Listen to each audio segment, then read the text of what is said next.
കണ്ണൂരിലെ വമ്പൻ കവർച്ച. മോഷണം നടത്തിയത് ലോക്കറുള്ള സ്ഥലവും താക്കോൽ എവിടെയെന്നും കൃത്യമായി മനസ്സിലാക്കി. വ്യാപാരിയുടെ വീട്ടിൽ നിന്ന് 300 പവൻ സ്വർണവും 1 കോടിയിലധികം രൂപയും കവർന്ന സംഭവത്തിൽ കൂടുതൽ വിവരങ്ങൾ പുറത്ത്.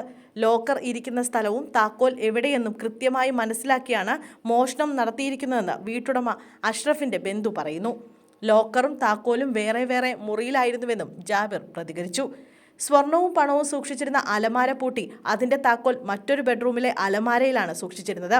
ഈ അലമാരയുടെ താക്കോൽ മറ്റൊരു മുറിയിലായിരുന്നു. എന്നാൽ ഈ മുറികളിൽ നിന്ന് മറ്റൊന്നും നഷ്ടപ്പെട്ടിട്ടില്ല.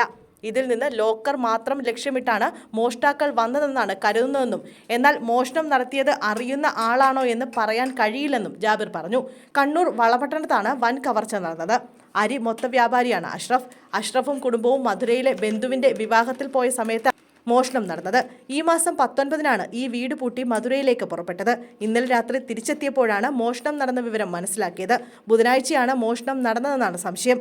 യാത്രയ്ക്ക് മുമ്പ് പോലീസ് സ്റ്റേഷനിൽ അറിയിച്ചിരുന്നില്ല എന്ന് അഷ്റഫ് പറഞ്ഞു. വീട്ടിൽ തന്നെ ലോക്കർ ഉണ്ടായിരുന്നതുകൊണ്ടാണ് പണവും സ്വർണവും വീട്ടിൽ തന്നെ സൂക്ഷിച്ചത്. 30 വർഷത്തോളമായി ഇവിടെ താമസിക്കുന്നു. ആദ്യമായാണ് ഇത്തരം ഒരു അനുഭവമെന്നും അഷ്റഫ് പറഞ്ഞു.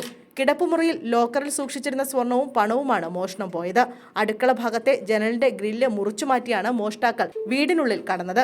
കവർച്ചാ സംഘത്തിൽ 3 പേരുണ്ടെന്നാണ് വിവരം. ഇതിൽ 2 പേരുടെ ദൃശ്യങ്ങൾ CCTVയിൽ പതിഞ്ഞിട്ടുണ്ട്. സംഭവത്തിൽ പോലീസ് അന്വേഷണം തുടരുകയാണ്.